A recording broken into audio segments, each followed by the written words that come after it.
Good evening and welcome to Crawley Borough Council's Cabinet of the 27th of November 2024. I'm Councillor Michael Jones, Leader of the Council and Chair of the Cabinet. There are no scheduled fire drills tonight, so in the event of the fire alarm sounding, please leave the building via the main spiral staircase and through the main reception doors. Once outside, please turn left and make your way to the fire assembly point located beyond the multi-storey car park on Exchange Road. If you're unable to use the stairs, please wait in the council chamber and you will be guided by a member of staff to the evacuation lift. This meeting is being live streamed via the council's YouTube channel. Please note that there is a no comments function available as part of this webcasting. The council is a data controller and will retain the data collected during this webcast. This will be done so in accordance with the council's published data retention policy. Any members of the public seated in the public gallery should be aware that by entering the chamber, they're consenting to their image being captured by the automated camera system. Recordings will be used for webcasting and/or training purposes. Councillors are reminded to make note of what is displayed on the screens in the room, as this shows what is being recorded and webcast. Cameras are currently set to capture you in seated positions, so please remain seated when speaking. You can request to speak as usual in committees by raising your hand. To speak by pressing the button with the face on it, and the microphone will go green when you are live. We will now commence with apologies for absence. Have we received any apologies for absence? Chair, we received it from Councillor Nawaz. Thank you. Disclosures of interest. Does any member have any disclosures of interest? No, I'm not seeing any. Now we come to the minutes of the meetings held on the 6th of November. Does the Cabinet agree that the minutes are an accurate record of the meetings? Is that agreed? Thank you, Cabinet.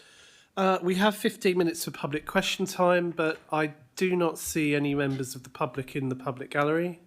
So if everyone will forgive me, I won't go through the rules of public question time, but I will do so on occasions that members of the public are here.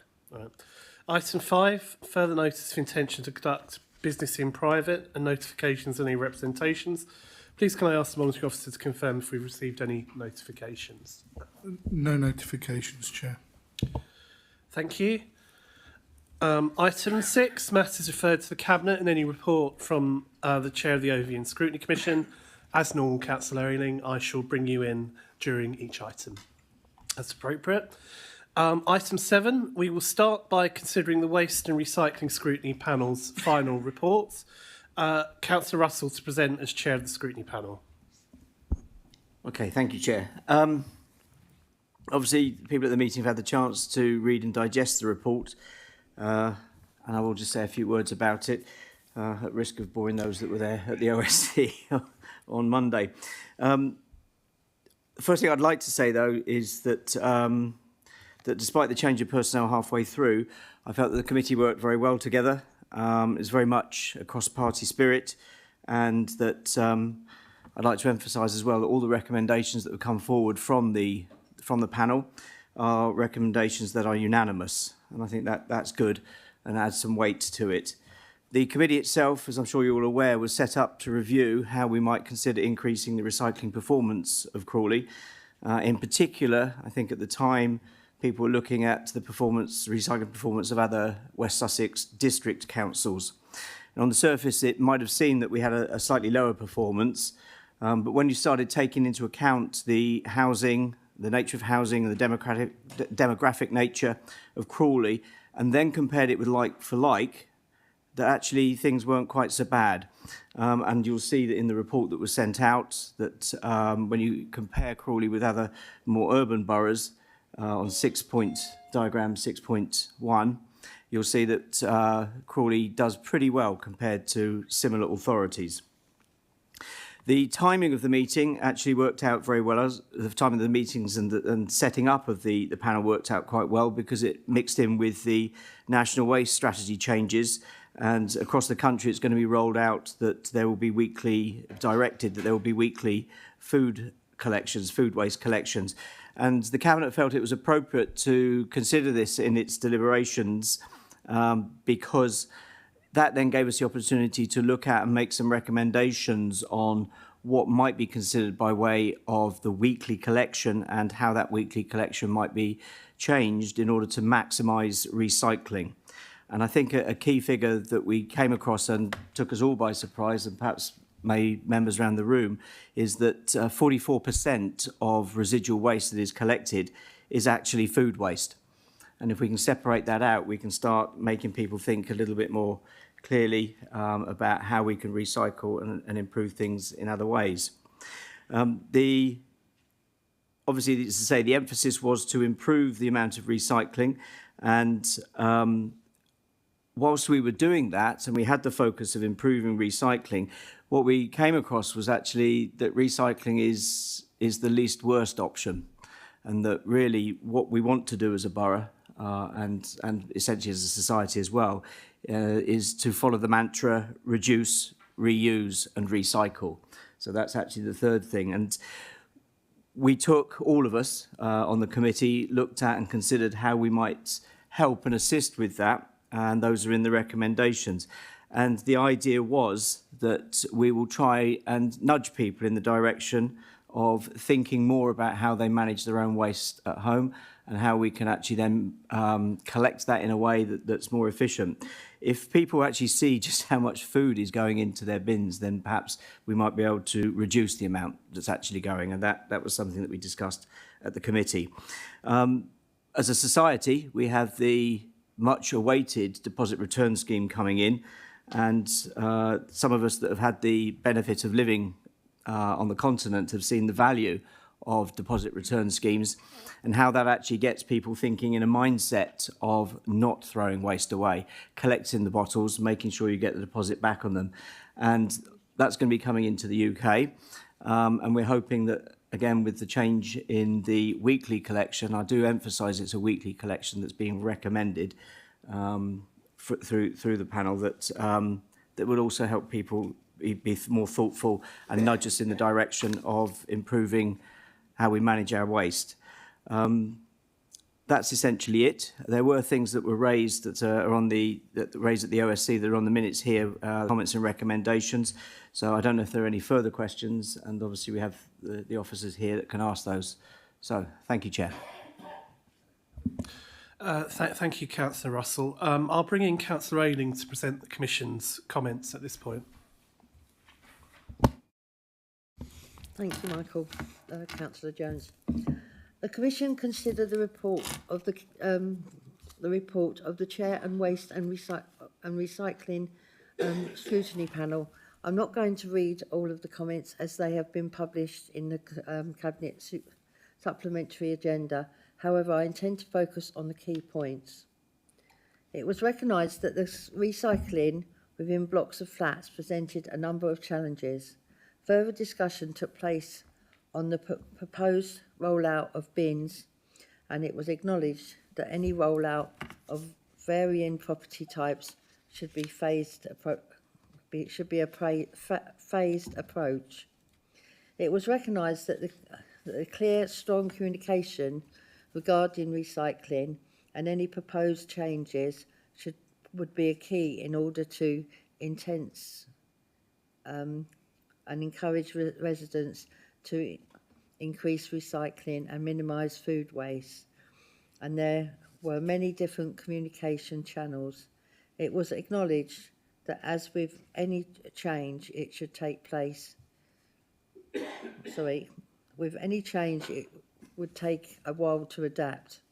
The Commission amended recommendation 2.2b to recycling and waste in order to mirror the proposed changes in 2.2a, in which the website had been renamed Recycling and Waste, in order to place the recycling at the forefront and thus refocus priorities.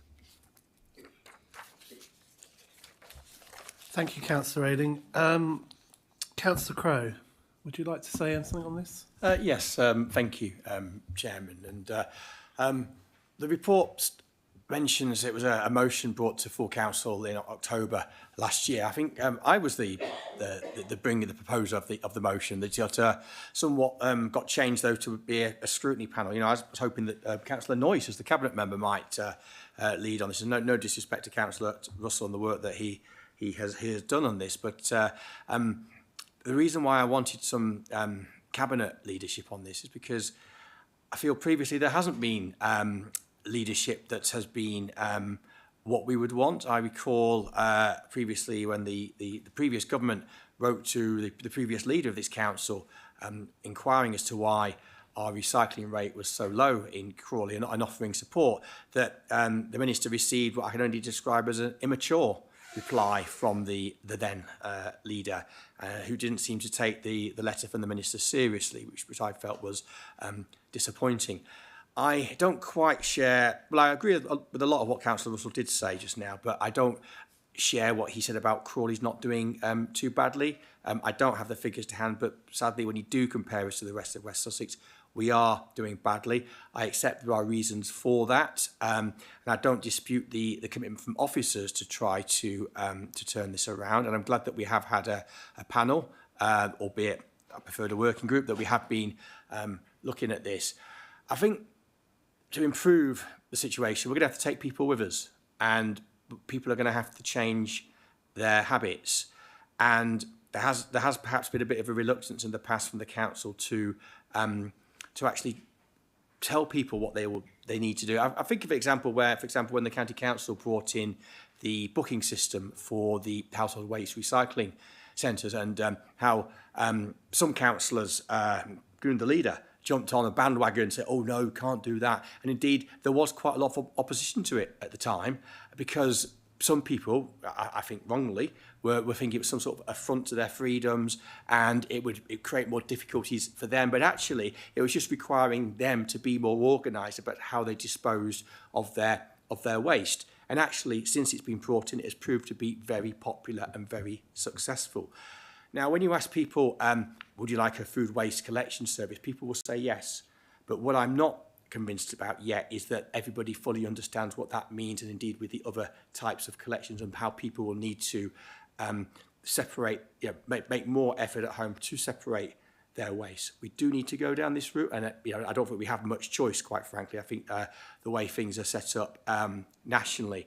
But like Councillor Russell, that figure of 40-odd% of food being wasted, I find that particularly shocking, because if you listen to some people over the, some members as well over the last few years, we were being told that nobody had any money for food, yet here we have an incredible amount of food being wasted, which is a real disappointment.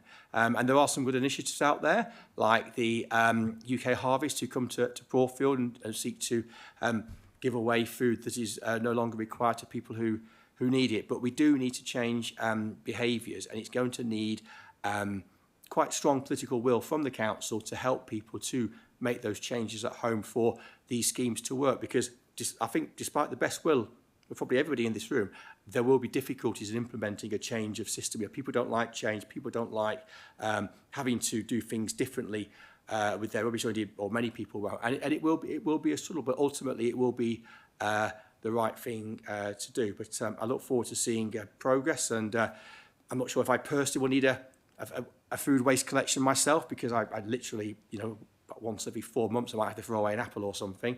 But it will be welcomed, I think. But there will be difficulties along the line in terms of rolling it out, and notwithstanding the challenges that we have in areas of flats, of which we have many.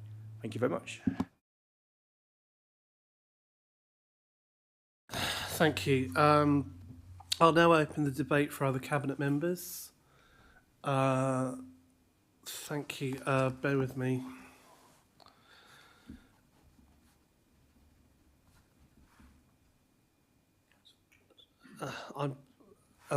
Thank you. Yeah, thank you. Right. Okay. I'll call in Councillor Irvine to begin with. Thank you, Councillor Irvine. Thank you, Chair. First of all, can I say,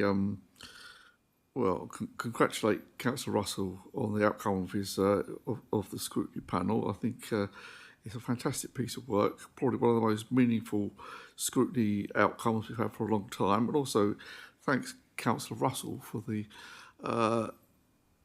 excellent presentation he gave on the panel's findings, not just here tonight, but also at the Overview and Scrutiny Commission.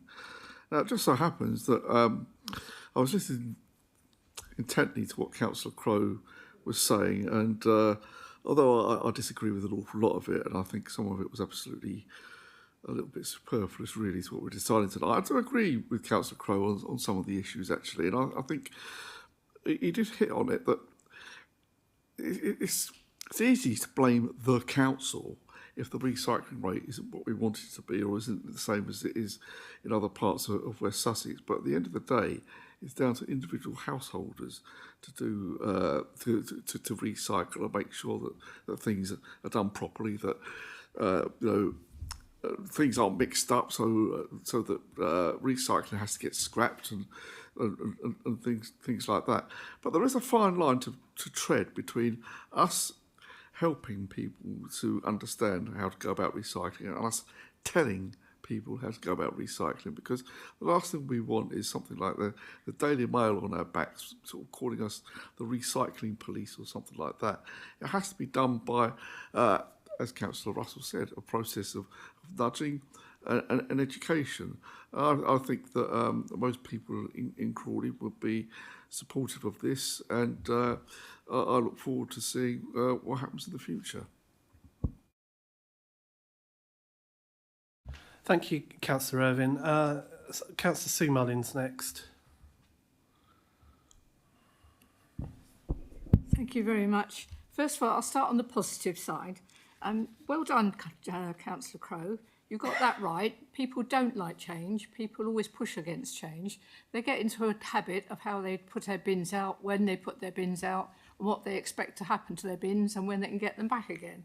Yeah, they don't like change, but people will change if they're given the right information and the right education. And I'm quite sure that, as we've already discovered on this side of the table, or around the table, that this council has always been very strongly in favour of recycling, composting, reusing, being friendly to the environment. And I think it's outrageous for you to sit there and say that we didn't take it seriously. Now, I was down at County for 6 years, and that was nearly 6 years ago now since I was there, and that song was being sung then, that dirty old Crawley doesn't do the recycling, doesn't have enough of their green waste. Maybe that's because in Crawley we have very small gardens. We don't have huge great estates and huge gardens to send lots of green waste to recycling. So let's not keep trying to compare us to the wild and beautiful areas of Sussex, which are a little bit different to Crawley. It's absolutely outrageous to keep on trying to compare us and to say, oh, well, we look at this, they're failing all the time. It's just quite simply an old message, and it means nothing, and you need to change your tune, you really do. You talk about the booking system at the tip. Yes, there was a lot of pressure not to have that, because the tip is a very popular amenity place, very well used. And when it was open at any time, and you could go at any time, the queues were horrendous all down the road to get into it, especially on popular times, Saturday afternoon and Sunday morning, when everybody wanted to move their stuff and tidy up. And therefore, did need rethinking. It did need rethinking so that maybe they would have a more sensible approach to it. But by shutting the tip on a Thursday, and then people always forget that, well, the worry was, and I'm quite sure it's happened, that we have more fly tipping now than we did in the past. And I know County keeps saying, oh, well, we haven't really noticed any more fly tipping, but that could be because district councils like ours clean up the mess. So it doesn't affect the county council at all. So yes, I like the amenity tip, I like the booking system, and it works really well. But unfortunately, we still do have people, residents, who don't really care too much about the environment. Maybe they lack in education, or maybe they just don't care. And they do still dump their stuff any old place. Or they put their stuff in the boot, drive down to the tip. Oh dear, I forgot it was Thursday. Well, I'm not taking it home again. The wife will go mad. So I'll just leave it somewhere else. And therefore, Crawley Borough Council cleans it up. I'm really glad that we've got this coming forward, and I congratulate Councillor Russell, because I think he's done a fantastic job, just as Councillor Irvine said. It's really clear and concise, and what's really good is that we've also got cross-party support, that nobody thinks we're doing the wrong thing. And also that we're getting in early, because we know this is going to happen over the whole country. It's not something we've chosen to do. This is something we've been told we're going to have to do by the government. This is coming, and we're going to have to adhere to what the new rules are. So therefore, it's really wise to get in on the ground floor early, and so that we can get the equipment we require, the vehicles we need, and to start educating people as to the changes that are coming. We need to get in early. And so I think we've taken a very sensible decision to start now and not wait till everybody else is rushing after bin bags or trying to get the right bins or trying to get the right vehicles. We'll be there and we'll be prepared for when it comes in. The only other thing that surprised me very much, that Councillor Crowe, his only residue to go in his little food bin is 1 apple every 4 months. Does he not peel his potatoes? Pod his peas, cut the leaves off his cabbage, or maybe he doesn't eat very many vegetables. Well, we're not here tonight to scrutinise Councillor Crowe's diet, so Councillor Rana.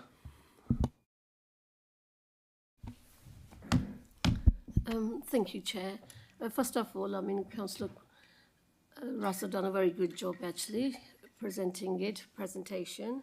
And I just want to say, when this was, we were talking about it in 2018, 2019, and I was very happy to hear. And finally, it's going ahead now about the food collection waste, because especially for me now, because especially I would say all the Asian people, because we've been taught at a young age that we don't waste wheat. Wheat is made of like bread or chapati or rice. And I remember everybody, we used to throw for the birds in our garden. And my mum done it, I done it, my sister's done it. And gradually, my pato was full of like pigeon droppings. Then I had rats coming to my house because I used to do it so often. And even now, actually, I usually take it and throw it in the bushes in the park. Sorry if I'm saying it. But I mean, so this has come at a very good time. And I don't have to do anything like that now. I mean, I can go into the food collection, and so that's very good. I will really look forward to it. Thank you. Thank you, Councillor Rana. Councillor Chris Mullins. Thank you. The wrong one, that's it. I think, Councillor Crowe, it's a shame that you sort of tried to politicise this, really, because it was one of those subjects or policies that we could have been quite united on, really, because I think in both parties that we would all agree that we need to go forward with recycling and to improve it and to achieve the best results for the environment. And I don't think there really would be a great deal of differences in that. So why you had to have a go when you were making your introduction, I really don't know. But I can't help but make the point that, you know, the Labour government's been in a few months. The Tory government was in for 14 years. And we still haven't got this policy. They could have done this 14 years ago if they were serious about it. And they couldn't even put glass bottle returns in it. I mean, when I was a kid, we used to take our glass bottles back to the off-licence or wherever we got them from and collect a few bob over the day when we had enough bottles. And it was a nice little earner for children. But I mean, you know, why bottles have been left out of this? I really don't understand that. And so that sort of needs to be sorted out. I have got some concerns on food collections because waste food is something that goes off, it attracts flies and it attracts animals. And so we have to be very careful about if we're gathering a week's worth of food, or I think it's weekly collection for food, isn't it? You know, over that week that, you know, the baskets don't get tipped over or something like that, or if they're in plastic bags, that they're strong enough. So there is, I know that we were going to introduce the collection bag initially, but after that, the public are going to have to start buying their own bags to put the waste into, and then it goes into a plastic bin, I believe. But, you know, if they start to go down to the pound shop and buy those cheap plastic bags at the pound shop, they're just going to split, and it's going to be an awful mess. You know, a lot of food is liquidy, and then some, if you're a meat eater, I'm not, but there's bones and things which could pierce through one of those. So I just wondered, you know, if that side of it had been thought out properly, if we've really got robust enough equipment and we're happy with that. And it's sort of, I'm posing that really as a question in a way. But I welcome the report. I think Councillor Russell did do an excellent job in his presentation of it. I hope that we can introduce it successfully. I do echo Sue when she says that there should be and needs to be an education programme associated with it. We've got to get people to understand fully why we're doing this, what it's all about, and explain the environmental elements of it. I think that's very important. Absolutely, I echo your comments about education and awareness. Just on the point you raised, can I bring in either Nigel Sheehan or Paul Baker in terms of that particular question, just to get a bit more clarification? Certainly, thank you, Chair. In terms of the caddies, there's going to be two distinct caddies. There's going to be the internal caddy, which will be sit in the kitchen, and that will get transferred to the outdoor caddy, which will get picked up once a week. There's still some debate going on about liners, and that's with the disposal authority, because obviously at the moment, which was the MBT, that's currently being converted to take food waste, and that will be operational in readiness for April 26. But at the moment, my understanding and discussions with the county to date is there's still a debate going on with what does that liner look like, what is the makeup of that liner, and indeed will a liner be required. So that detail I still think is being worked out from the disposal side. Now that will come forward certainly in the new year, and I think as an authority as well, we are yet to decide whether we go with caddy liners ourselves even on the first tranche, because I think we've looked at the costs and the costs could be, significant. Could I just...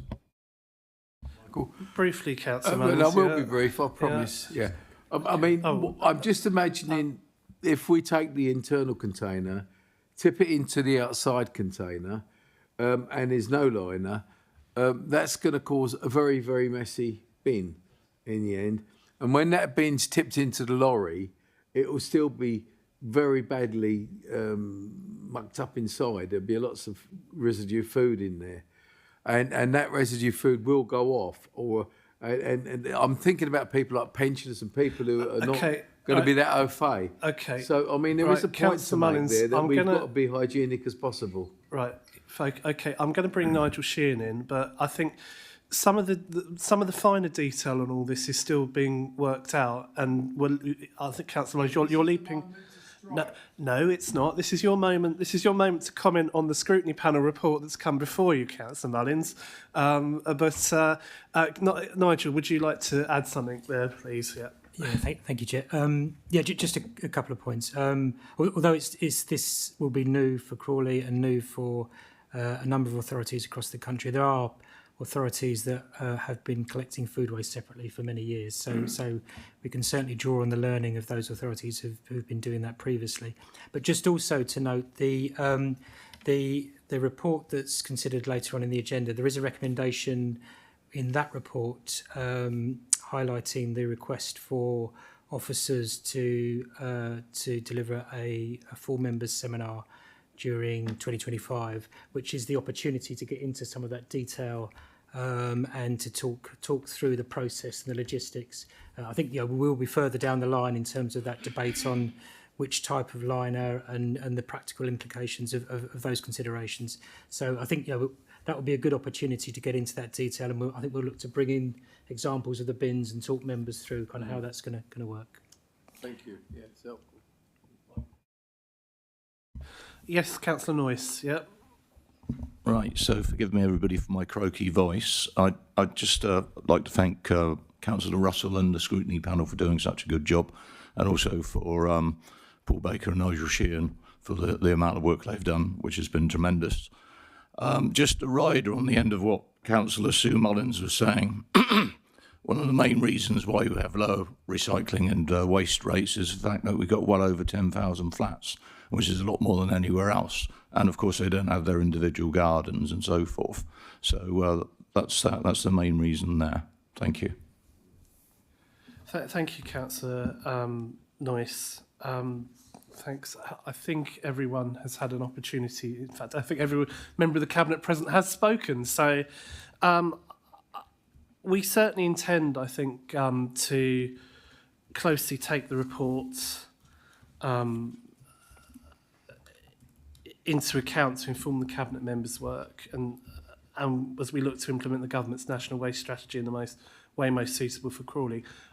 Did you want to come back in, Councillor Russell? I wasn't sure if the expression on your face indicated that or not. Yes? There was a couple of comments I was going to make. By all means. If that's acceptable, it will be brief. I would emphasise, and thank you very much for mentioning the officers and the other members of the committee, and I really want to stress and emphasise that, because as lovely it is to receive so much praise, it really was a team effort from all the members, and it was, elections are elections. It was sad to lose some of the members that had put so much input in. Team effort, very much a team effort. And the education programme is considered in the recommendations, and that we are going to have to start helping people start thinking about moving their behaviour.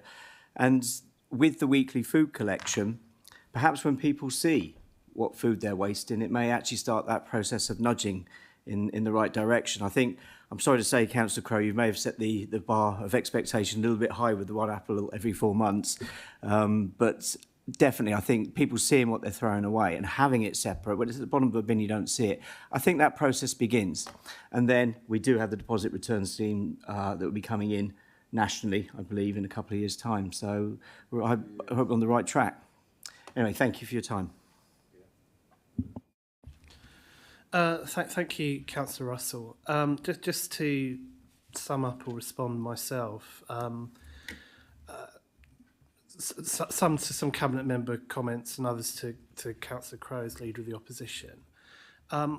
Just to address Councillor Crowe's observations to begin with, I do think it was the right approach to be a scrutiny panel coming from backbench members, because it gave an opportunity for the council to approach this with an open mind, I think. For the records, I believe I was right about the booking system at the tip, as our increased fly tipping rates over the years would indicate, regardless of how popular it is with the county council's accountants. It is a burden that the borough council has to take up in clearing it up when it happens. I always feel it's slightly ignored by the Conservatives, regrettably, in West Sussex, that Crawley is far more urban than the surrounding boroughs and districts. So it's not a fair comparison. Now, the hierarchy of waste has been mentioned, the reduce, reuse, recycle, in that preferential order, and Crawley Borough has always had a good record on the relatively low amount of waste we actually generate compared to the nationally or regionally. Now, Councillor Crowe's apple every 4 months is probably helping contribute towards that favourable record, but just to be clear, again, this is a decision of the previous government, which the council is obliged by legislation to put in place as part of the National Waste Strategy. We're not implementing these changes through any perceived advantages or because many of us on the council think it is the right thing for Crawley in all of the circumstances. We're doing so because we're being made to. We have held out for as long as we could. In previous years, this council has made a decision that what was best for Crawley was retaining a weekly collection, rubbish collection, residual waste collection. That is simply not a choice that is open to us any longer. I believe there are particular challenges for rubbish collection and recycling in urban areas with flats like Crawley that the National Waste Strategy does not sufficiently recognise. But I would say with the retention of food waste collection at weekly intervals, this at least ensures that the large majority of unpleasant and potentially odorous material will continue to be removed weekly, meaning there'll be much less residual waste needing collection. There will be some benefits to the new system that many will welcome. They've been mentioned. The introduction of food waste collections will considerably increase the overall amount of Crawley's waste that can be successfully recycled. The new processes will be rolled out gradually across the borough from April 2026 and may take a period of adjustment for residents. This is still quite some time away, and information will be provided nearer the time these are introduced to help residents with all of this. And in the first year of rollout, at least, flats and communal blocks in Crawley Borough will remain with the current waste collection arrangements, while any new system is introduced to individual houses.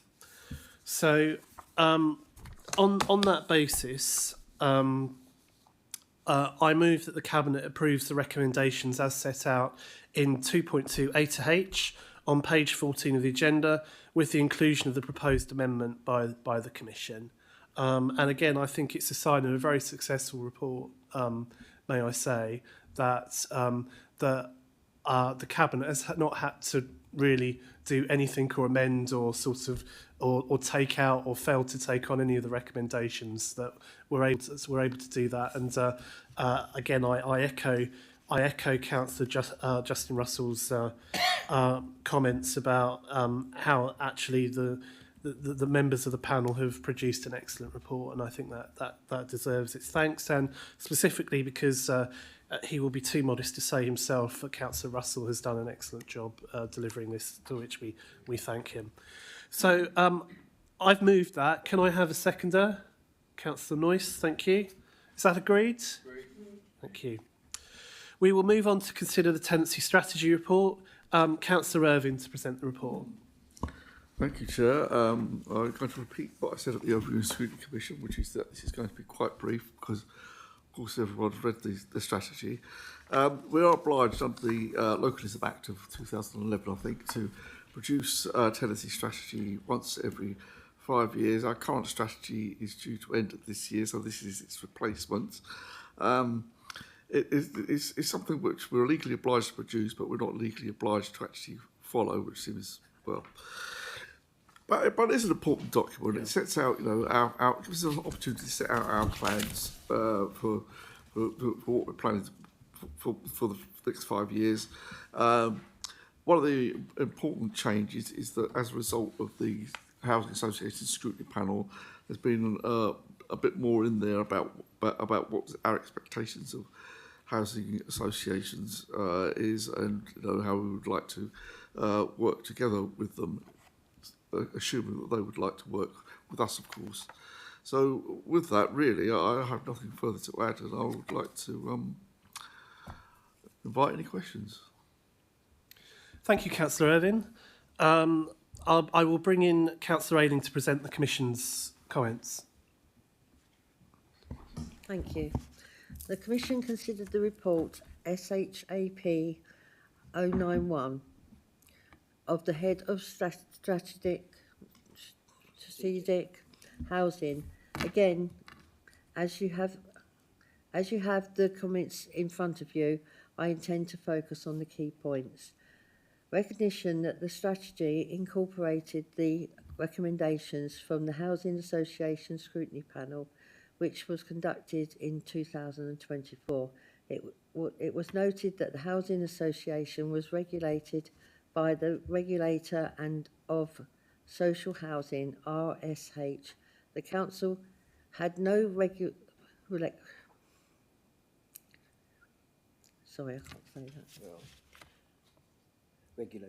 regulatory powers over the activities of housing association operating within Crawley.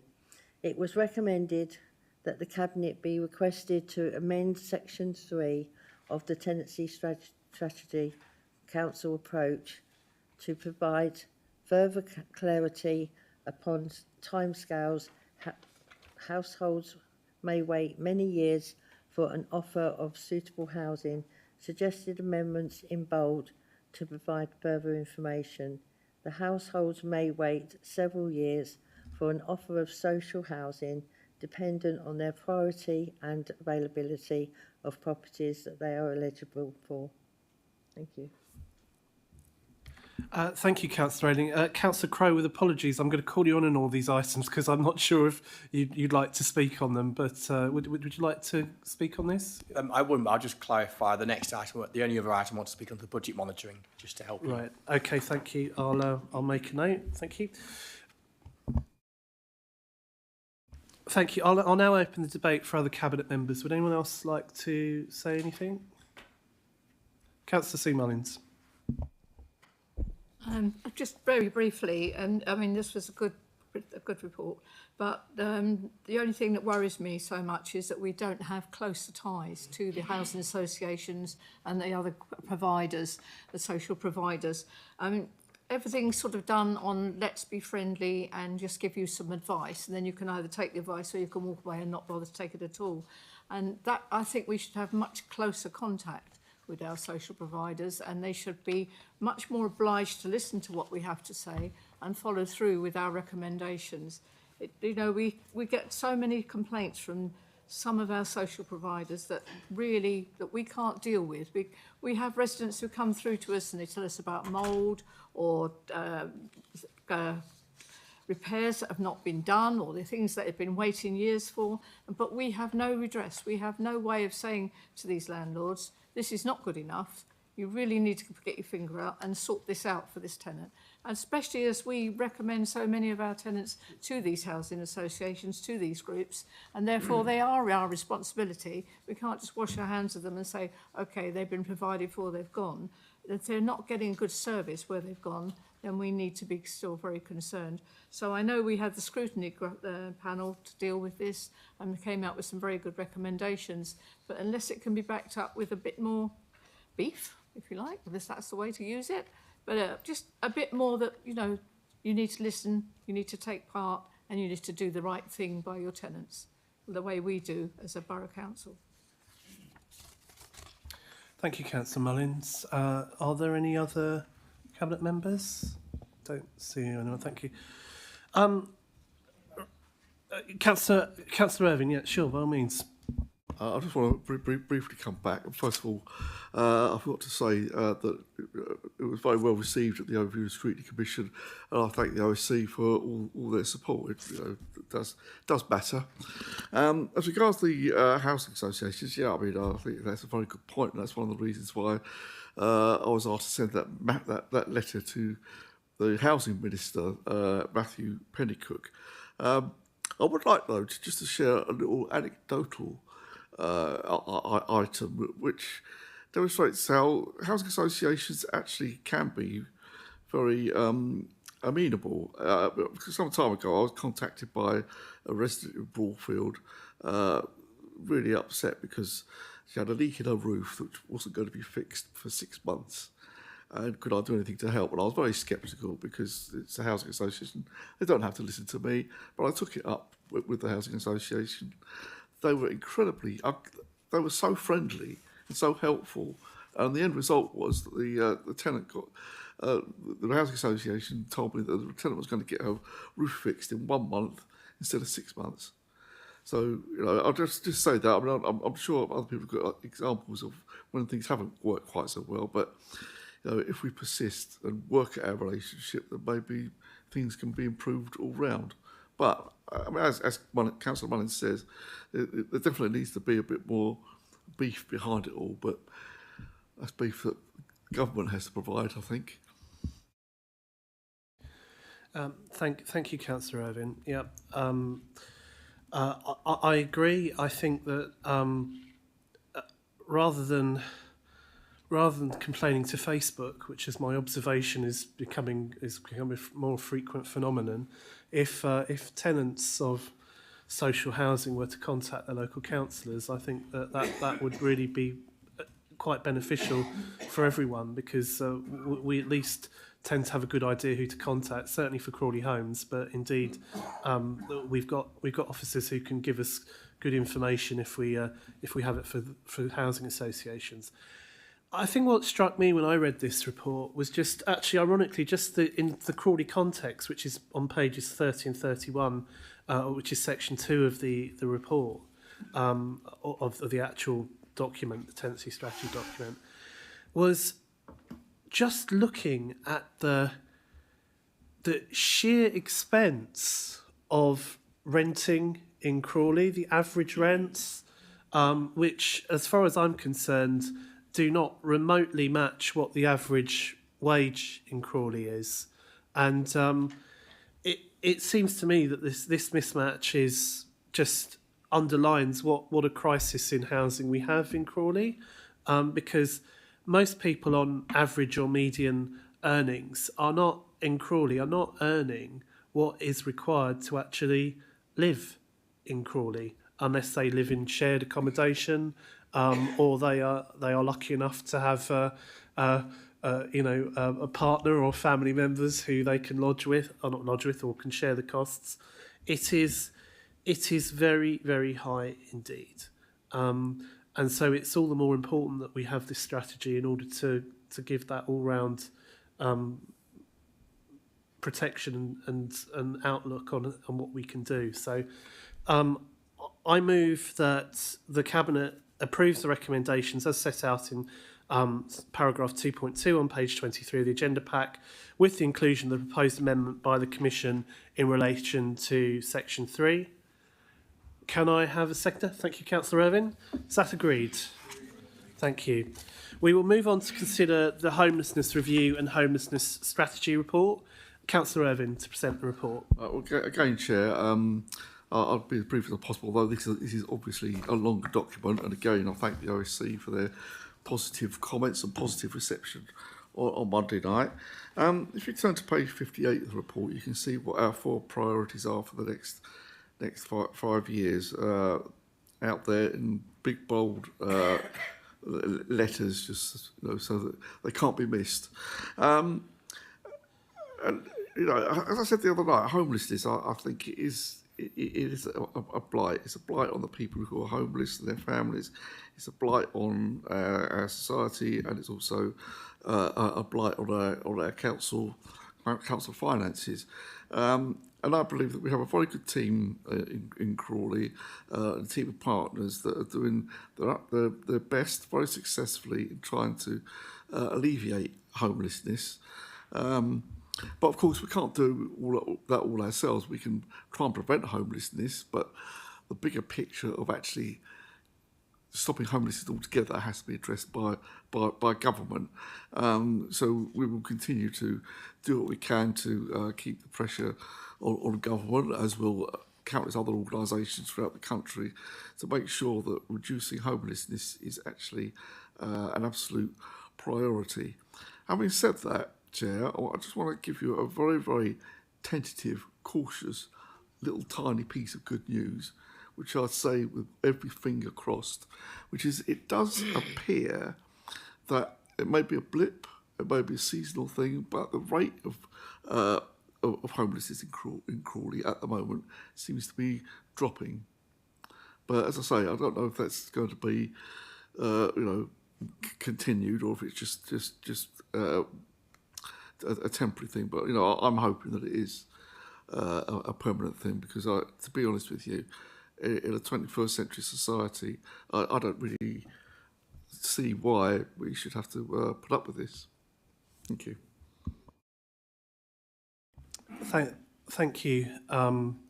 Thank you, Councillor Evan. Would any Cabinet members like to speak? Sorry, I do beg your pardon. Councillor Ayling first. Absolutely, to present the Commission's comments. Apologise, Councillor Ayling. That's okay, thank you. The Commission considered the report SHAP 092 of the Head of Strategy Housing. I intend to focus on the key points. While the previous strategy did include homelessness prevention as one of its priorities, for the new strategy it was confirmed that there was a need to strengthen the focus and to be upstream work to develop more early interventions strategies in order to prevent crisis and increase the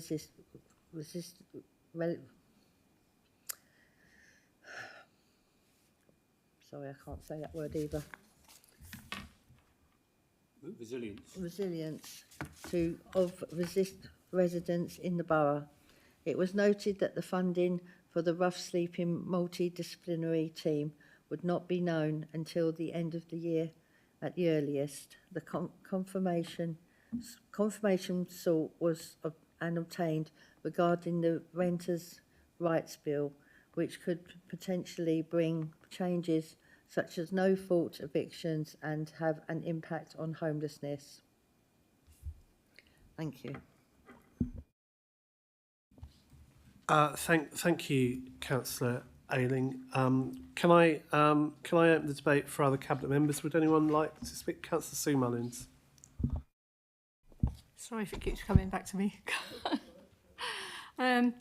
Yeah, this is a really important one because, as Councillor Irvine just said, it's not something we should be able to tolerate in a modern society in the 21st century.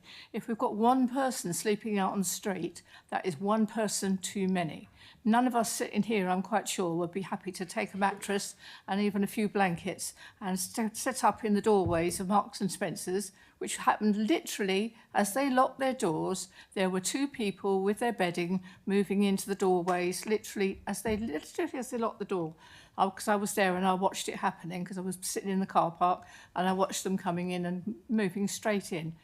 That shouldn't be happening in a modern town like Crawley, in a modern country like this, in the 21st century. It's outrageous. And when we see on the TV people having to live in tents, people coming out of prison actually being given tents because they've got nowhere else to go and there's no provision for them, I find it utterly shocking.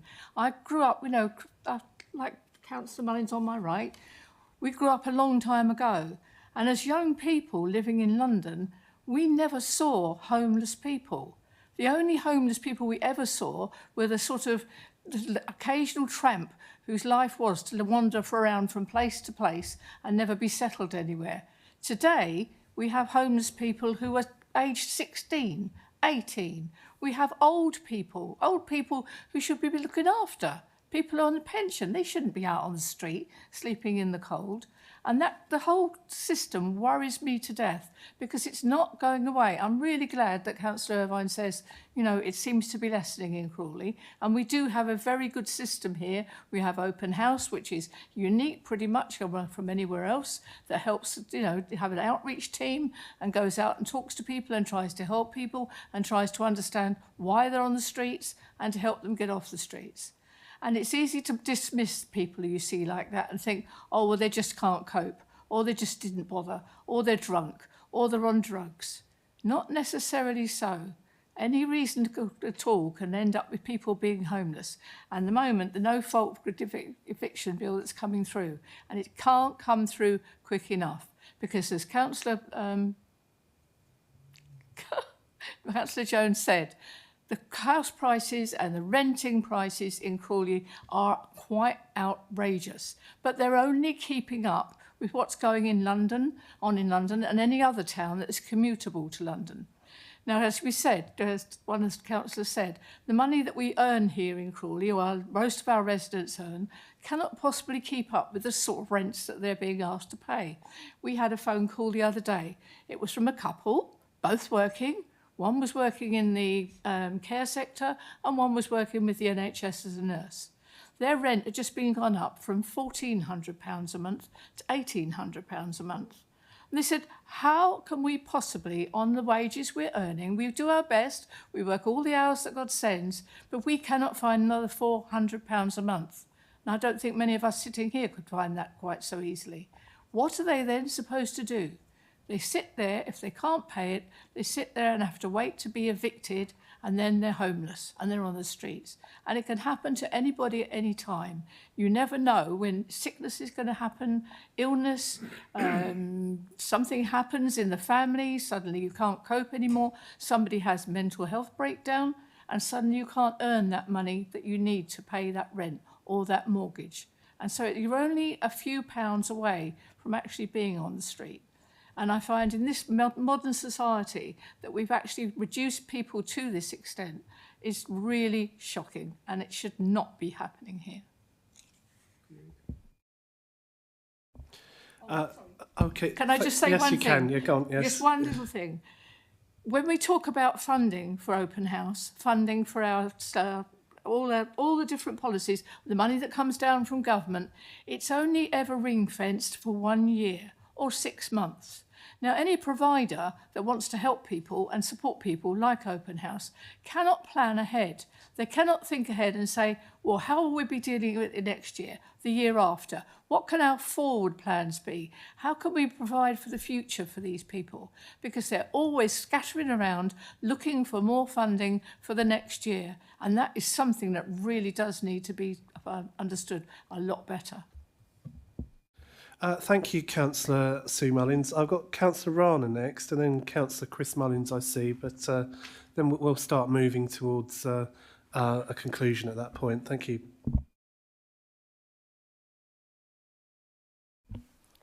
Thank you, Chair. I mean, while listening to Councillor Mullin, I felt quite sad, actually, because I also saw 2 mattresses. A few days ago, I went to town in Marks and Spencer's. I know we don't have many homelessness anymore much in the town, but they are, though, still there. And I mean, the poor people, I feel so sorry for them, really. I mean, what's happening? I mean, even some of them are very young as well. You see young girls outside. And maybe to them, no, it's not their fault that they are homeless. But then I think, again, maybe it's the government, maybe the previous government, what they've done, and is all just creeping up on everything. Like at the airport, we have usually a man, and he's really, every time I look at him, especially in the summer now, he was going through bins looking for food. His clothes are all torn. He's carrying he's got a trolley. Even now, because he's trying to keep warm in the airport. He's in the airport now. So you do see people like that, and I think the government needs to help more. They need to help their own people more. I mean, there's so many things I can say. I'm not going to say anything else, but they need more help from the government. More houses must go to people first who needs them. Thank you. Thank you, Councillor Rana. Councillor Chris Mullins. Yep. Thank you. I just sometimes despair at what's happened with housing, because you don't have to look back that far to realise how much it's changed. And under Margaret Thatcher's right to buy, which you've got to say was very successful, but the houses were virtually given away. I mean, all under 20,000, probably some only 7 or 10,000. And that, you know, the reality is that those people that bought those houses at that time have passed away, and a very large proportion of those houses are now in the hands of private landlords who rent them out in the company of estate agents who push the prices through the sky and are always looking to get the prices up. You know, we can't house families properly, let alone single people. And I feel so sorry for both groups, because I think that, you know, there should be something for single people as well. People who may not be married with children, but are working in Crawley and still need somewhere to live. And if they got to go into a shared house and rent a single room in a house of multiple occupation, they're still paying an absolute fortune for that room, for what it is. And these things are wrong. And families, God help us, I mean, how they make ends meet on the sort of rents that they have to pay.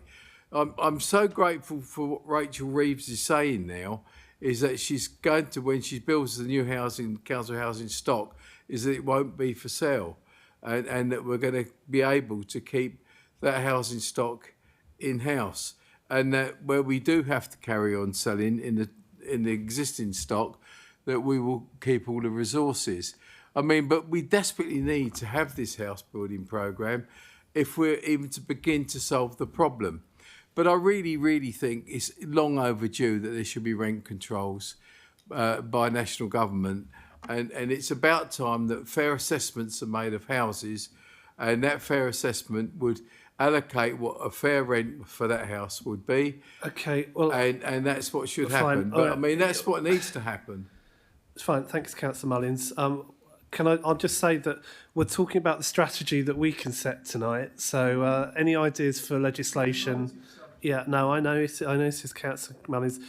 Right, thank you. Did you want to come back on any of that, Councillor? I mean, I've got a few things to say. Maybe I'll let you in. Okay, let you in now. Yeah, okay. Well, just very briefly. First of all, I mean, I agree with everything that's been said, and it's a pretty, the housing situation is a pretty grim picture. But all I would say is, don't despair. Plan, you know, and agitate, and get active, and push the case for housing. And I hope that within a few years, if homelessness has reduced, and I sincerely hope it has, that we'll have a latter day George Orwell writing something like Down and Out in Paris and London, or a latter day Ken Loach making a film similar to Cathy Come Home, and people then will look back on these times and these past few years and think, crikey, how on earth did that happen? Thank you, Councillor Irvine. Cathy come home, Crawley come home, it feels like now. I would say this strategy is very timely and it's highly relevant with our temporary accommodation pressures. Because homelessness includes temporary accommodation. It may be more popularly thought of when people talk about homelessness as rough sleeping, but the minute any of our local families are evicted or they get their eviction notice and there's a lack of affordable options available for them, that they are essentially in a position where there will come a point when the bailiffs come round, they will no longer have a roof over their heads, and that is part of the crisis that we are facing here. But what I like about this strategy is it talks about prevention, talking about early intervention being key to actually prevent families and households being in that position. And also part of the strategy as well is about sorting it out and preventing it reoccurring as well, which again is another thing that needs to be done. Now, I would say, even though the figures do point in a downward direction, we mentioned rough sleeping, and rough sleeping, I'd say, has become a little more visible in the town centre. And it's interesting that we're considering this at the moment because we've just had a period where the SWEP provisions have been put in place. That's the severe weather emergency protocol for anyone who doesn't deal with acronyms. But and I can say with full certainty that everyone who was out on the streets that were found or reported to the council was offered accommodation. And I think it surprises many of our residents when we tell them this, that some of the rough sleepers refused to take it or wouldn't engage. And it makes me wonder why, and even the sort of weather we've been through. But this is something that we have to deal with, and I do understand why residents question that. But I would say absolutely our officers continue to work with those affected. And as Councillor Sue Mullins said earlier on, we certainly value Crawley Open House's work, as well as our own strategic housing team, who are incredibly active in this whole area. And I hope that residents will accept our assurances that this is a subject we take incredibly seriously, and an awful lot of work is done. The fact that we are significantly overspent by millions of pounds on our temporary accommodation budget in order to ensure that everyone has a roof over their heads should also be an indication of the seriousness of which we take our statutory duties. So now everyone's spoken, I move that the Cabinet approves the recommendations as set out in 2.2 on page 41 of the agenda pack. Can I have a seconder? Thank you, Councillor Irvine. Is that agreed? Thank you. We will move on to consider the updated Climate Emergency Action Plan and Climate Emergency Declaration report. Councillor Noyce to present the report. So once again, apologies for my croaky voice, and I'd like to thank the officers, Clem Smith and Phil Morris, for the excellent job they've done, especially Phil, who's done an incredible amount of work on this and is regularly updating our plan and making improvements. So in 2019, Crawley Borough Council declared a climate emergency and committed to cut our carbon emissions by at least 45% by 2030 and to net zero as quickly as possible. We're now halfway to the 2030 deadline and already seeing some of the impacts of a changing climate.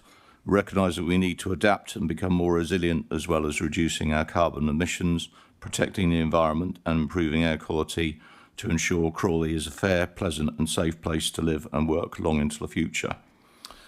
Crawley Borough Council resolves to reduce our direct carbon emissions to net zero by 2030 while improving air quality and halting biodiversity loss.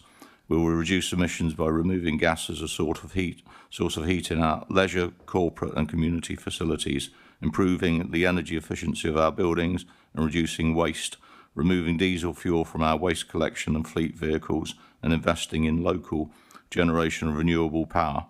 We'll halt biodiversity loss by ensuring that all new developments increase biodiversity, implementing our tree strategy and continuing to invest in our parks and green spaces to allow species to thrive and ensure everyone has access to them.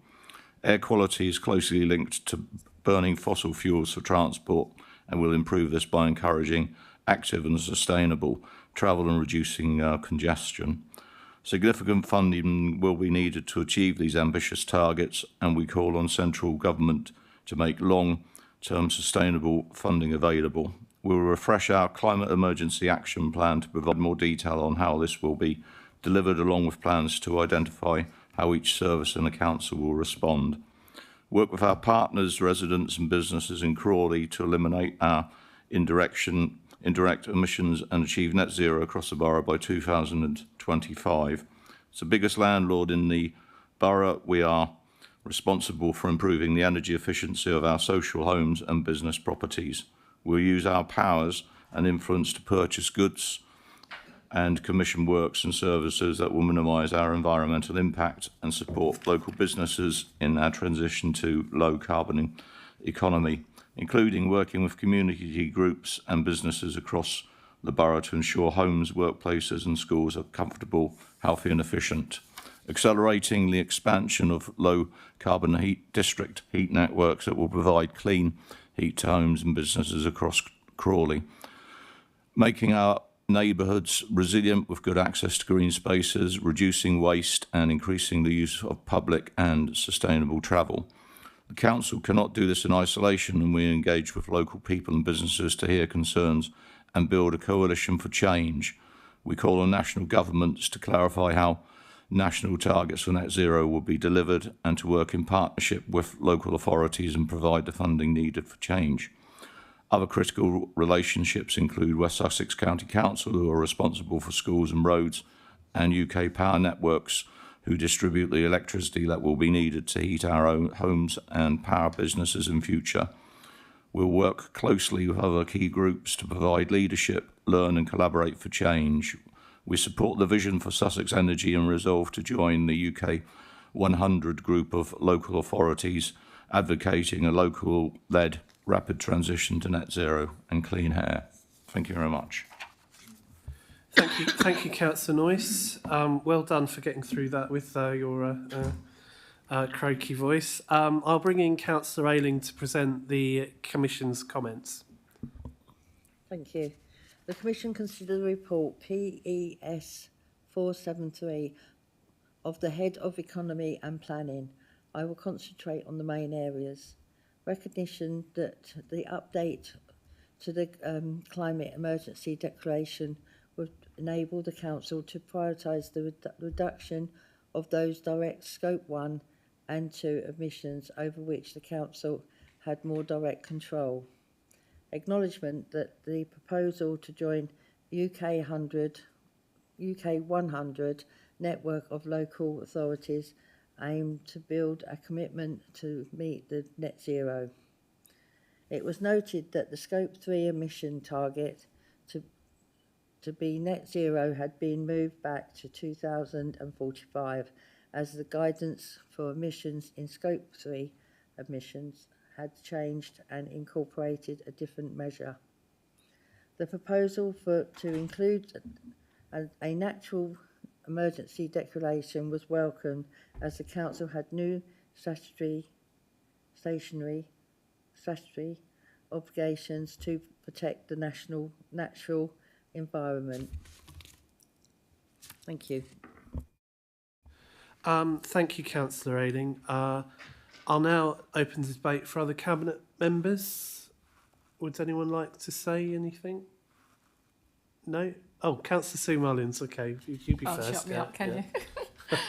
Just at the very end of what the Councillor Ayling said, the fact that we're now going to talk about a nature emergency, I think that is really important and something we really need to get on board with very quickly, because a lot of our residents are already very concerned about what is happening to nature. Crawley may be a more urban area than West Sussex, but we still have lots of green space and we still have plenty of nature to find. We not only have our parks, but we do have our gardens. They may not be very big, but they do attract birds and other wildlife. And especially where we live, we're very lucky. We see deer and we see all sorts of things coming, foxes, all sorts of stuff come up where we live as well. So there's a lot of nature around Crawley, and it's really important that we get on board with a lot of our residents who are already very concerned about what is happening to nature. People have noticed a lot, I think, this year, particularly that there's not so much birdsong, that there's not so many bees, that the butterflies don't seem as plentiful. And when you think about it and you look back on the years past, you realise that it's been getting small. The visitors have been getting smaller and smaller and less. And I think that is a concern to a lot of people, especially our young people in the town. I think our young people are very aware of what's happening to nature and how important it is that we preserve it and look after it, even if it's only in our little patch of Crawley. People often ask, well, what's the point? These things don't get looked after anywhere else. Why do we care? But it's really important because everything starts in a small way. So I think if we can get on board with our residents, make sure that they understand where Crawley's coming from on this, and that we are actually leading the way forward, but not only on the climate emergency, but also on the nature emergency. Thank you. Thank you, Councillor Sue Mullins. Councillor Chris Mullins. I'm pleased to see this report because I think that we're looking at ourselves initially, but there's also an education programme to go with it and an example to be set around the rest of the town as far as we can take it. We've made a big step forward in this town hall, which is much more environmentally friendly than the old one. And I welcome now that the possible plans that we've got to improve some of our other buildings, particularly K2, where we would come up with schemes to improve the emissions and heat loss from those buildings, and perhaps including solar panels. So I think that overall, I know that we've got the right attitude and that we're going forward as a council as best we can. And let's hope that we continue to get government support and that we can reach out then to the wider business community who also need to come on board to make this really work, not just in Crawley, of course, but right across the country. Thank you, Councillor Mullins. Any other Cabinet members? I'm not seeing anyone indicate. So apologies for anyone listening who's heard me say very similar at OSC, but thank you to everyone for their contributions tonight. We are being upfront about our ambitions as a council being high, but being realistic about the conditional nature of what we can do. While we will certainly contribute as a council, some of this will require the resources being provided by central government to deliver. We are clear that we cannot do all of this on our own, and the updated declaration indicates where we are dependent on central government, other local authorities and private enterprise to deliver that net zero. I mean, there's still uncertainty about the net zero journey, and no one has all the answers. But one thing is becoming increasingly clearer with global warming, and that is we do not have the luxury of time on this. What we can do, we must do, and sooner. And that is why the two major targets that we're setting are being moved forward. The reasons for the third target have been explained. Now, collaboration is going to be essential to share best practice, hold each other to account, and speak with a collective voice on the action that's needed. And that's part of this is why joining the UK 100 network of local authorities working for that local-led rapid transition to net zero and clean air is so important. Now, we've engaged with the UK 100 throughout the development of this declaration to ensure that our targets are aligned with their membership criteria, and we're confident that joining the UK 100 can add real value and to a fresh drive to deliver that net zero for the council's direct emissions by 2030. I too want to praise the council for also making that declaration of a nature emergency, because I think it gives recognition to a vital issue that affects us all. We have new statutory obligations anyway to protect our natural environment and halt the loss of biodiversity. And Councillor Sue Mullins gave a list. She missed out hedgehogs, but you know, But I'm sure if we sat down for any length of time and listed it, there's quite a few of our domestic species that sadly we could talk about the strange decline, and whatever's behind that, we need to do what we can to stop it. So on that basis, I move that the Cabinet approves the recommendations as set out in 2.2 A to C on pages 115 and 116 of the agenda pack. Can I have a seconder? Thank you, Councillor Noyce. Is that agreed? Thank you. We shall move on. We move on to consider the Q2 budget monitoring reports, which I shall be presenting. I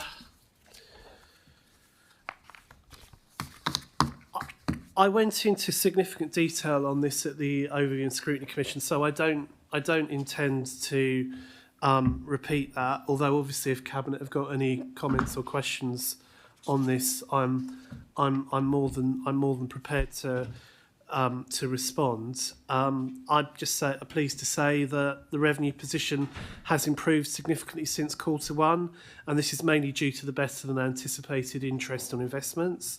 So we're now anticipating an additional 2.167 million due to higher balances and a more aggressive investment strategy, or more proactive investment strategy, depending on how you'd like to describe it, while investing with good quality counterparties agreed in the Treasury management strategy. Briefly, I will mention that the HRA, the financial forecast has worsened, or that's the housing revenue account, has worsened with the expenditure on repairs being £800,000 higher than budget. That's because the number of repairs has increased significantly and is forecast to be around 1,000 more than last year. And now, although that is above the budget that was set, we will make no apologies for doing the repairs that are needed at the time they're needed, because we're conscious of responding quickly to the needs of our tenants. The hope is we can move in time to more planned maintenance over reactive repairs, which achieves the same aims of keeping council homes in good condition, but is more cost effective. And that's been looked to be done through the new Crawley Homes 30-year plan being put together by officers, which we intend to bring to Cabinet in 2025. Cabinet members will have seen the recommendation for environment from the Green Tech Business Grants Fund to the Innovation Centre. The main reason for that increase in the budget for the Innovation Centre is the requirement by UK Power Networks to install a new electricity cable infrastructure on the site to upgrade the power supply. This work was unforeseen despite a number of assurances from UK Power Networks that the upgrade wasn't required. So thanks for that. But the Town's Fund Board has agreed that this increasing expenditure can be met from the Town's Fund budget and this particular fund, and is a suitable use of the money. And I think the other thing is that the other major part of the report or recommendations is that we agree the expenditure mentioned in the report on the People System Programme, which will be paid from the ICT Replacement Reserve. I think in more common, more sort of common plain English, it might be more commonly understood to be the HR payroll system, but we can't do without it, and the supplier has given us 18 months notice before the current product becomes unsupported. So this has been on the cards for some time, and we will also use it as an opportunity to ensure that all our systems and processes are more efficient. So on that basis, I'll bring in Councillor Ayling to present the Commission's comments on this. Thank you. The Commission considered the report FIN 672 of the Head of Corporate Finance. I will concentrate on the main areas. The slippage of the capital programme, mostly as a result of the water neutrality, had resulted in high balances from high interest payments, but has impacted our ability to increase the council's housing supply and ease temporary accommodation pressures. Clarification sought and obtained on planning income along with flexible housing support grant and the changes to right to buy. Additional information provided on the options considered with regards to Ashdown House, which would balance income to be received and the works required. Thank you. Thank you, Councillor Ayling. Councillor Crowe. Yes, thank you, Chairman. Well, firstly, it's a good thing that the position has improved from the previous quarter. So it is quite a significant change that we see, and well, that's clearly a welcome. You touched on it yourself, Leader, around the difference in investment interest, but as the report said, and actually even as was mentioned in the scrutiny comment, it talks about slippage in the capital programme.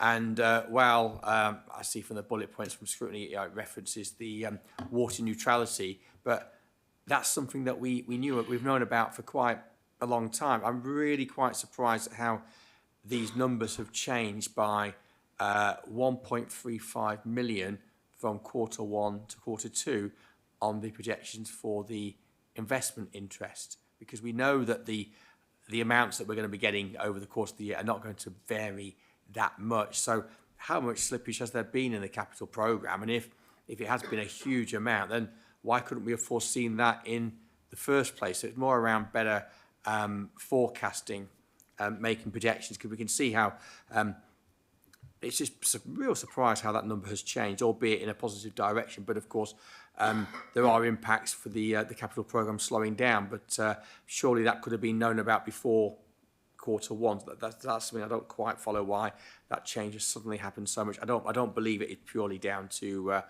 just greater returns. But I can offer something good for the administration in terms of greater returns on our investments, because on I think it's the Treasury Management Strategy agenda item, you have the projections for interest rates going forward that I think we seek from an external advisor, Arlington. I forget their surname, or it might just be Arlington or their second name. And I think we're going to be seeing higher interest rates than that, and that will be having a good impact on our finances. So when we sort of seek to, and I appreciate I'm sort of veering into other agenda items here, but I'm only going to speak this once, we might be getting more interest on our investment interest. And if we've got more of that money unspent, and that is going to, as we're seeing here, that is going to mean more money. And there's two reasons for that. And somebody mentioned the Chancellor earlier, and she doesn't seem to be going down too well, does she? And I do think that there is talk of her budget is going to create interest rates being higher for longer. So while that's going to have an impact on businesses and mortgage holders, it will at least have a beneficial impact for local authorities like ourselves who have monies on earning interest. So that, and also, of course, there's events in the United States, and I suspect there'll be inflation with the new administration. Interest rates will also stay higher for longer there as well, and that could well have an impact on our own interest rates. So it's going to be interesting to see how this figure might chop and change again, but I am surprised how much it's changed so quickly.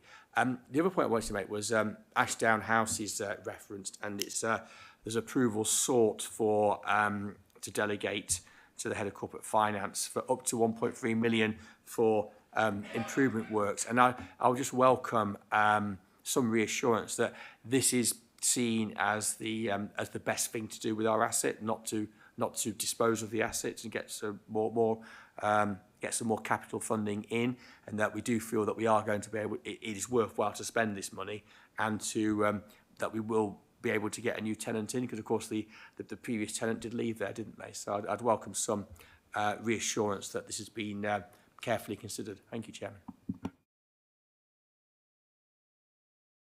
Thank you, Councillor Crowe. I wondered if the finance officers might at this point want to reply to the points raised, rather than attempt to do it after all the Cabinet have spoken, which might bring it further down the line. Thank you. Caroline? Yeah, yes, of course, Chair. I think the additional interest issue was dealt with though at OSC. It's not. I thought it was reflected in the note. Apologies. I wasn't at the meeting. So yes, there is capital slippage, but we've also had significant grants which we've received early, so they've helped with our cash flow. And it's as you said, the interest rates are higher than forecast, and we've also managed to sort of lock in some pretty good deals when the rates were even higher. And I know we're not supposed to be sort of moving between agenda items, but you'll be able to see that we've got some pretty good returns on those. But I think the more sort of up to date briefing on Ashdown House. Now, Ashdown House became empty in August this year, so it's been pretty recent. And we've carried out numerous assessments of all the options.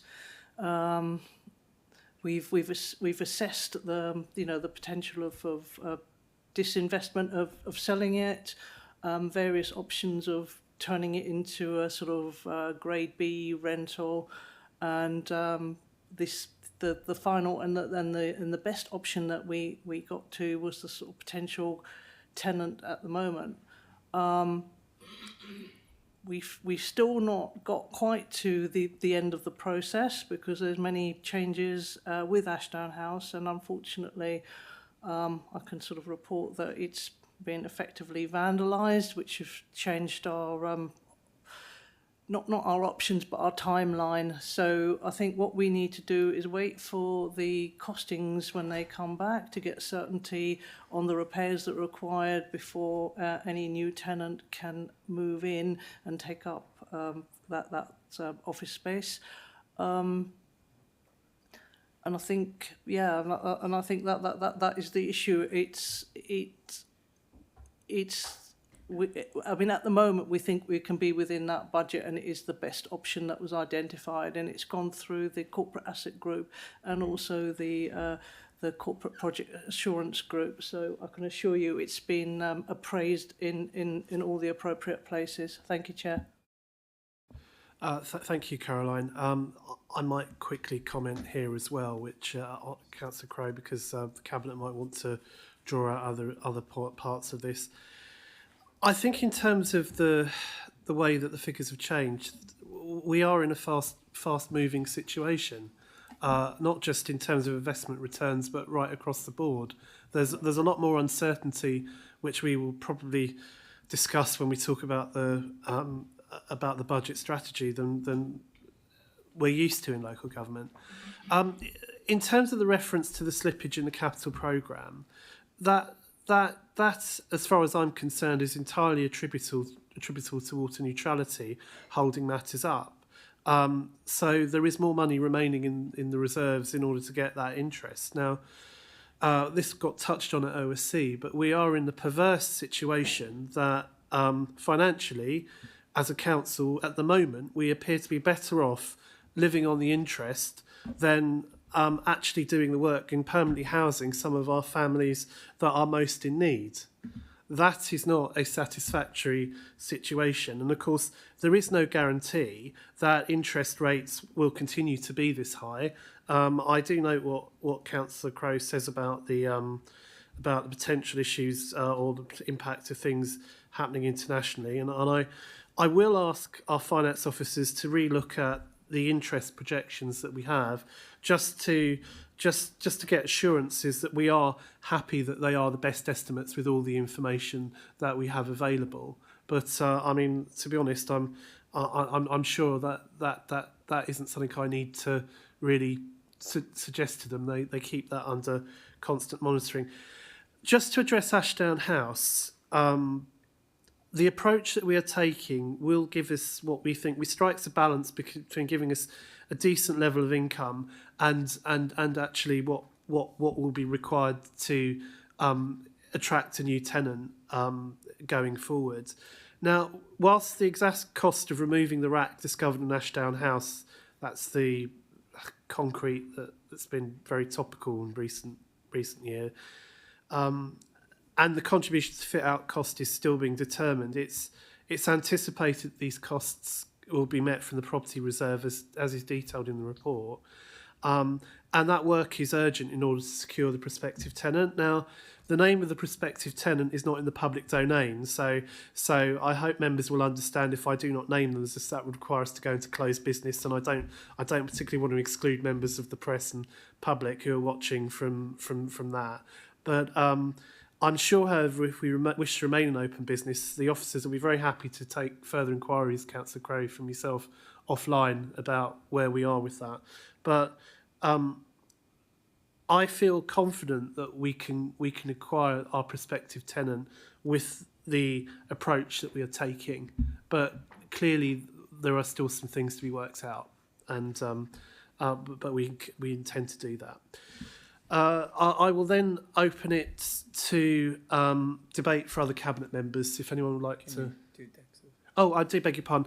Can I just welcome Councillor Khan to the meeting, who's had to come from another engagement. Do you have any declarations of interest, Councillor Khan?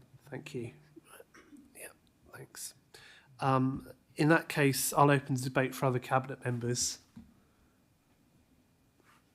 Councillor Sue Mullins.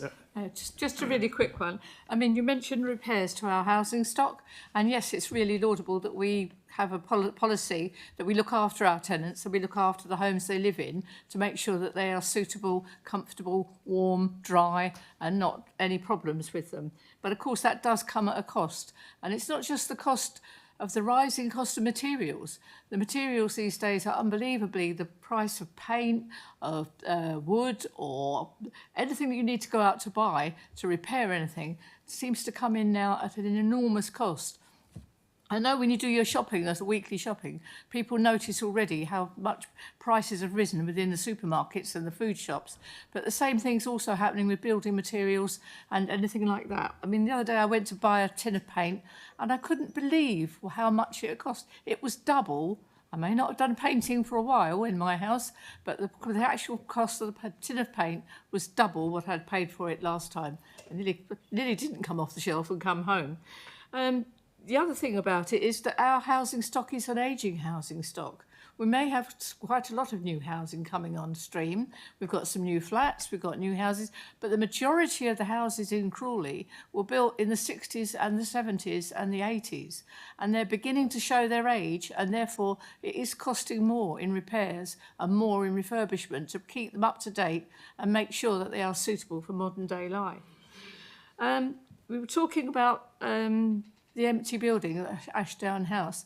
It's just a sort of, when buildings stay empty, unfortunately, they do invite people to come along and vandalise them. I don't know why, and so Ashdown House has been empty since August, so it's sitting there and it just invites people to come along. We've got the big house in Goss Park, and that worries me as well, that it's vulnerable. So it's something we need to be very aware of, that as long as a building is empty, we need to get moving to get something done with it as quickly as possible so that we don't end up having to pay out more because the building itself has been vandalised.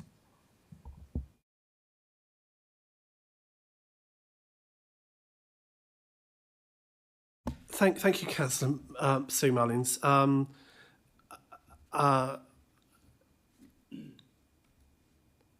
Can I ask if there's any other cabinet members who'd like to comment? No, thank you. Can I just to be clear, the targeted vandalism that took place to Ashdown House, I think it's worth stating wasn't just sort of random sort of damage. They took away high value cables, so there was basically sort of someone knew precisely what they were doing for financial gain there. So that's regrettable, but it's one of the risks of being a commercial property holder, I'm afraid. Right. I don't see any other cabinet members who wish to speak, so I move that the cabinet approves the recommendations as set out in 2.2 A to D on page 141 of the agenda pack. Can I have a seconder? Councillor Chris Mullins I saw first, so is that agreed? Thank you. We will consider the budget strategy report. I will present it, but as I went into significant detail about this at OSC, I intend to keep my comments at Cabinet brief, although clearly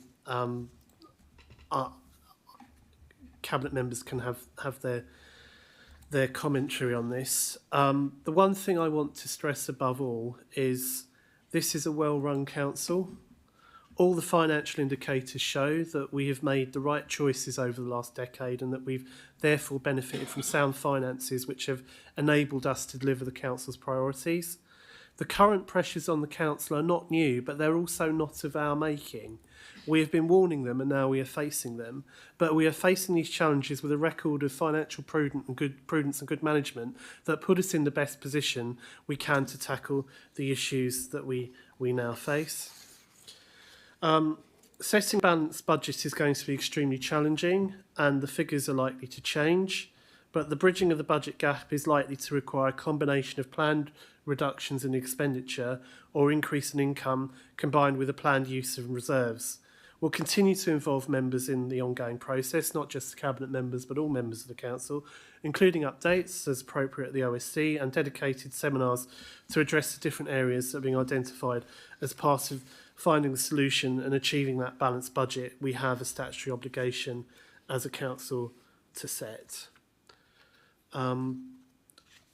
On that basis, I will bring in Councillor Ayling to present the Commission's comments. Thank you. The Commission considered the report FIN 673 of the Head of Corporate Finance. I will concentrate on the main areas.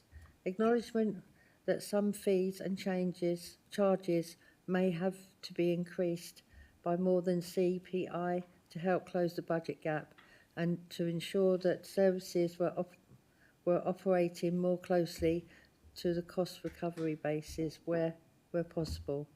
It was noted that the fees and charges would be applied proportionately as possible, but were currently under review as part of the budget process. It was noted that there was a proposed amendment in the recommendation 2.2 CIII to specify the council tax banding in report FIN 673. The revised wording was as follows. The current budget deficit of 2.452 million for 25-26, section 6.2 of the report FIN 673 is based on a council tax increase of 2.99%, which is £6.94 per Band D dwelling. Table 2, section 6.6.10 of the report FIN 673 highlights the budget gap modelling different assumptions. Thank you. Thank you, Councillor Ayling. So I'll now open the debate for other Cabinet members.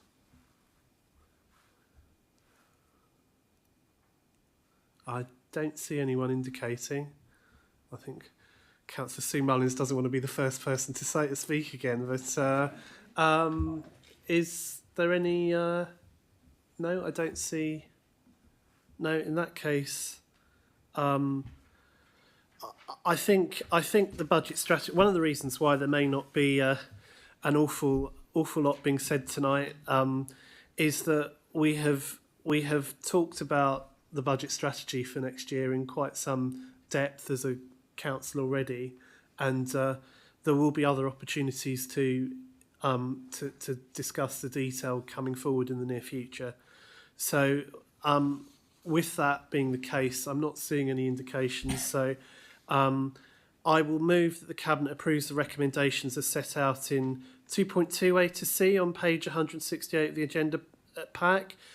There is, with the inclusion of a minor change, which is the OSC, I believe, asked for a reference, to make it clearer, to ask to a reference to Band D ratepayers or taxpayers to be added, which I'm personally happy to accept, and I can't see any other Cabinet member being outraged about it, so we'll do that, I think. Can I have a seconder? Thank you, Councillor Rana. Thank you. In that case, is that agreed? Thank you, Cabinet. We'll move on to item 13, which is to consider the Treasury Management mid-year reports. The Council's achieving a good performance this year, as evidenced by an average investment rate of 5%. As detailed in the Q2 report, this is due to higher balances and a number of longer-term deals with higher interest rates as a result of a more proactive Treasury management. And some of the longer-term deals go into financial year 25-26, which is impressive. But despite the international situation, we currently project that the average will be lower next year. We are in line with everything. There are no breaches of the Treasury management, and I would describe how we're doing this year as doing phenomenally well. So at this point, I will bring in Councillor Ayling to present the Commission's comments. Thank you. The Commission considered the report FIN 674 of the Head of Corporate Finance. I will focus on the key points. It was noticed it would be beneficial for the detailed holdings, Appendix 2, to feature descriptive column headings, and it was commented these would feature in future reports. Further information was provided on the Council's approach to Treasury management and investment. In that investment opportunities were proactively sought, while still acting within the Council's investment limits. Thank you. Thank you, Councillor Ayling.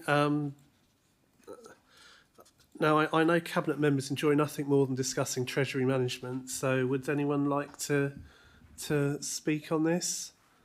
No? No? Okay, right. In that case, I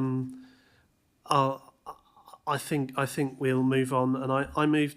Oh, Councillor Sue Mullins. Just something that Councillor Jones mentioned earlier, that we're doing phenomenally well and that this is a well-run council. And I think that doesn't just come down to the members, it also comes down to our officers. I think over the years, in our different interview panels, different selection panels, we've been very fortunate in the people that have come forward to do the jobs that need doing, that add up all the columns and sort out all the figures and try and make it all work and balance. And I think we've been very lucky with that. We may have councillors who've got a bit of a savvy going on, know what they're doing, but we also got officers who really understand what it is required of us. And therefore, I think all praise goes to them. And I don't think anybody praises them very often. I know Councillor Jones always does at the full council, but we don't often hear it, do we? Thank you, Councillor Mullins. I think, yes, it's probably the weight of the agenda, but it would be incredibly churlish of me not to acknowledge and recognise the excellent and long-standing impact of our in-house team that actually oversees these investments. And I've said it before, and I hope to say it many times to come. They have delivered investment returns that have frequently rivalled and often exceeded very often exceeded what commercial operations have produced. So we're very, very, very grateful to them. So in that case, with that, I move that the Cabinet approves the recommendations as set out in 2.2 on page 183 of the agenda pack. Can I have a seconder? Councillor Sue Mullins. Is that agreed? So I'll look in this direction for the next item. Actually, I'm not sure there's... Oh, right. Okay. We will consider the forward programme of key procurements report, which is in the agenda pack, and I think is quite brief and it speaks for itself. Essentially, we have items in Appendix A and Appendix B, which are on page 197, which provide what's coming up and also what the progress is on procurements that happened earlier in the year. The ones which are in the forward programme are the demolition projects, which we received a grant towards the majority of the costs, general insurance extension, and general insurance.